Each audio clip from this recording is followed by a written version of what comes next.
সবকটা বাসেরই ফিটনেস নিয়ে কথা হইতাছে যে গভর্নমেন্টের কাছে যে ওই যে যত বাসগুলো আছে যে ফিটনেস নিয়ে যে আলাপ আলোচনা হইতাছে, পরিবহন মন্ত্রী যার যত কিছু আছে, একটার গাড়িরও ফিটনেস ভালো না, লোকাল বাসে একটার ফিটনেসও ভালো না। দেখছেন এই যে অনাবিল গাড়িগুলা, সিট সব কিছু নিয়ে চরম ভোগান্তিতে আছি আমরা।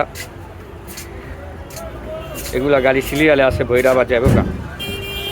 আমি এক ড্রাইভার বা কন্ট্রাক্টরের সাথে আলাপ কথা করে আপনাদের বিস্তারিত জানাবো যে গাড়ির ফিটনেস নিয়ে আর তারা কী বলবো। একটা সিটও সুট কিচ্ছু ভালো না। আরেকটা গাড়ি তুলতে আমি আপনাদের দেখাইতেছি, মানে সবচেয়ে সেরা বাস অনাবিল, সাইনবোর্ড থেকে টুঙ্গি গাজীপুর এয়ারপোর্ট যাইব। মানে এই সিটগুলা যে মালিক সমিতি যে ঠিক করে দিব, লোকালদের একটা সার্ভিস দিব, এগুলা নাই। আমি দুইটা বাসে ভিডিও দেখাইতেছি, আমি ড্রাইভার আর কন্ট্রাক্টদের সাথে আলাপ আলোচনা করে বিস্তারিত আপনাদের জানাবো যে ফিটনেস কেন খারাপ।